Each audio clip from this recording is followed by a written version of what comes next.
Pagar laut akan dibongkar Rabu, 22 Januari 2025. Bersama Wamen dipanggil oleh Bapak Presiden. Beliau tentu saya laporkan beberapa hal yang sedang menjadi sorotan publik. Salah satunya adalah soal pagar laut. Saya sampaikan juga hal yang sama itu terjadi tidak hanya di di Tangerang, Banten ya, tetapi juga di Bekasi. Nah, khusus untuk di Tangerang, Banten, saya laporkan bahwa memang kita temukan tidak ada izin.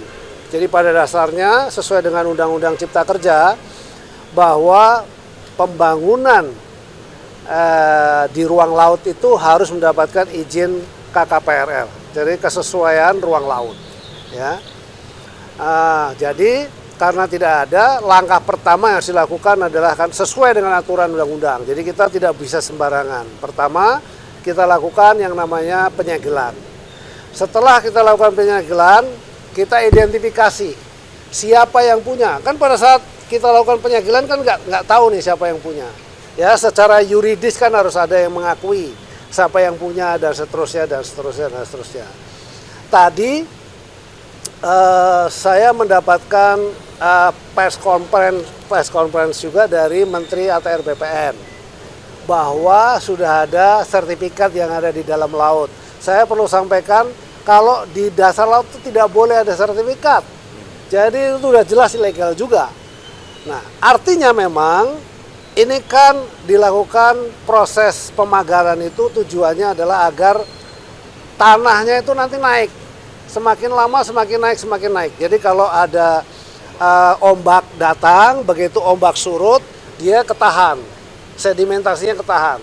Boleh dibilang seperti reklamasi yang alami begitu, ya. Jadi nanti kalau terjadi seperti itu akan terjadi daratan dan jumlahnya tuh sangat besar. Tadi saya laporkan kepada Bapak Presiden dari 30 hektar itu kira-kira sekitar 30 ribuan hektar kejadiannya. Nah, kan itu sangat besar. Nah, di bawahnya ternyata menurut identifikasinya dari Pak Menteri ATR BPN itu sudah ada sertifikatnya. Yang atas nama siapa saya tidak hafal ya. Teman-teman bisa cek sendiri. Dan itu nanti tiba-tiba nongol tuh sertifikatnya tuh. Kalau sudah dia berubah menjadi daratan, itu nanti dia akan nongol sertifikatnya. Tapi bagi kami sekarang ini itu tidak berlaku. Kenapa? Karena pasti yang namanya kegiatan di ruang laut ya tidak boleh, harus ada izin. Di pesisir sampai ke laut tidak boleh, harus ada izin. Itu yang terjadi. Tadi arahan Bapak Presiden satu, selidiki sampai tuntas secara hukum supaya kita harus benar koridor hukumnya. Apabila tidak ada itu harus menjadi milik negara. Nah, itu kasusnya seperti itu. Nah, karena kemarin juga ada pembongkaran yang dilakukan oleh TNI AL, maka tadi kita sudah koordinasi juga dengan Kasal. Tadi sudah rapat dengan Kasal dengan jajarannya. Tentu setelah kami dipanggil oleh Bapak Presiden ini kita juga akan koordinasi lagi dengan beliau. Dan kita sudah putuskan nanti hari Rabu kita akan berkumpul. Jadi tidak hanya TNI Angkatan Laut tetapi juga ya Bakamla juga kita ikutkan. Terus Baharkam kita, karena gini nggak ada yang ngaku. Dulu pernah ada dari media mengatakan bahwa dari IDX channel itu yang namanya Persatuan Nelayan Pantura gitu-gitu. Tapi kita panggil nggak ada yang datang tuh.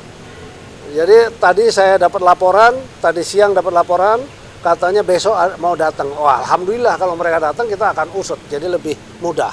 Tapi intinya tadi saya laporkan begitu, apabila tidak itu menjadi haknya negara, karena itu udah pasti terjadi abrasi-abrasi.